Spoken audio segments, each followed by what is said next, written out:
Hello welcome back. ഇപ്പോൾ കുറച്ച് ദിവസമായിട്ട് ഞാൻ വീഡിയോസൊന്നും ഇടലില്ല അല്ലേ. അതിൻ്റെ മെയിൻ റീസൺ എന്താ വെച്ചാൽ ഞാൻ എത്ര കഷ്ടപ്പെട്ടിട്ടും എൻ്റെ ഒരു വീഡിയോ പോലും ക്ലിക്ക് ആവുന്നില്ല. നിങ്ങൾക്ക് എൻ്റെ വീഡിയോസ് ശ്രദ്ധിച്ചാൽ മനസ്സിലാവും. ഞാൻ അപ്പോൾ ഓൺ വോയിസ് കൊടുക്കല്ല, പിന്നെ എഡിറ്റ് ചെയ്യുമ്പോൾ വോയിസ് റെക്കോർഡ് കൊടുക്കുകയാണ് ഞാൻ ചെയ്യൽ.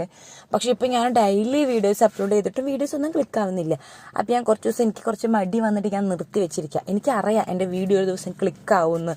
ആ ഒരു ദിവസത്തിന് വേണ്ടിയിട്ടാണ് ഞാൻ കാത്തിരിക്കണം. പിന്നെ അത് മാത്രമല്ല കേട്ടോ, എനിക്ക് ഇഷ്ടപ്പെട്ട് ചെയ്യുന്ന സംഭവങ്ങളാട്ടോ അത്. എനിക്ക് വീഡിയോസ് അപ്ലോഡ് ചെയ്യുമ്പോൾ ഭയങ്കര ഹാപ്പിനെസ്. അതുപോലെ എനിക്ക് പേഴ്സണലി ഭയങ്കര ഇഷ്ടമുള്ളൊരു സംഭവമാണ് ഇങ്ങനെ വീഡിയോസ് എടുക്കുക, അപ്ലോഡ് ചെയ്യുക, അങ്ങനെയൊക്കെ ചെയ്യണത്. അപ്പോൾ അതുകൊണ്ടും കൂടിയിട്ടാണ് ഞാൻ ഡെയിലി ആയിട്ട് വീഡിയോസ് എവിടെ ഞാൻ ഇപ്പോൾ ചെന്നാലോ എന്തെങ്കിലുമൊക്കെ വീഡിയോസ് ഞാൻ എടുക്കാൻ ശ്രമിക്കലുണ്ട്. അങ്ങനെയൊക്കെ. അപ്പം നിങ്ങൾക്ക് ഞാൻ ഈ വീഡിയോ ചെയ്യാൻ കാരണം, ഇങ്ങനെ പറയാൻ കാരണം, നമ്മളിൽ കുറേ പേര് കാണും ഇങ്ങനെ ഒരുപാട് കാര്യങ്ങൾ ചെയ്യണമെന്ന് വിചാരിക്കും, പക്ഷെ ചെയ്യാതെ നിർത്തിവെക്കും. ചെയ്യണം വിചാരിക്കും, ചെയ്യാതെ നിർത്തിവെക്കും. അങ്ങനെയല്ല, നമുക്ക് ഇഷ്ടമുള്ള കാര്യം നമ്മൾ ചെയ്യാം. നമുക്ക് എവിടെ എത്തണം നമ്മൾ ചിന്തിച്ചിട്ടുണ്ടോ, നമ്മൾ ഹാർഡ് വർക്ക് ചെയ്ത് നമ്മളെ ലക്ഷ്യസ്ഥാനത്ത് നമുക്ക് എത്താൻ തീർച്ചയായിട്ടും പറ്റും. അപ്പം നമ്മൾ ഹാർഡ് വർക്ക് ചെയ്യുക, അതാണ് അതിൻ്റെ മെയിൻ ആയിട്ടുള്ള ഒരു കാര്യം. എന്താണോ നമ്മൾ ഹാർഡ് വർക്ക് ചെയ്ത് നമുക്ക് ഹാർഡ് വർക്ക് ചെയ്തില്ലെങ്കിൽ നമുക്ക് എവിടെ എത്താനും പറ്റില്ല. ഹാർഡ് വർക്ക് ചെയ്താൽ നമുക്ക് എവിടെയാണോ എത്തേണ്ടത് അവിടെ നമ്മൾ എത്തിപ്പെടുകയും ചെയ്യും.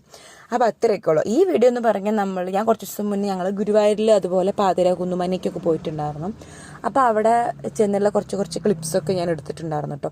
പിന്നെ ഈ വടയും ചട്നി സാമ്പാറൊക്കെ ഇല്ലേ, അത് നമ്മൾ പാതിര കുന്നുമനയിൽ പോയപ്പോൾ അവിടുന്ന് നമ്മൾ ഇറങ്ങാൻ അവിടെ റൈറ്റ് സൈഡിൽ കാണുന്ന ഒരു ചായക്കടയിൽ നിന്ന് കഴിച്ചു കേട്ടോ. നല്ല അടിപൊളി വട എനിക്ക് ഭയങ്കര ഇഷ്ടപ്പെട്ടു. ഭയങ്കര പട്ടാമ്പി ഒരു കടയിൽ നിന്ന് കിട്ടാറുണ്ട് ഒരു വട, അതിൻ്റെ ഒരു ഏകദേശം ടേസ്റ്റുള്ള ഒരു വട കേട്ടോ.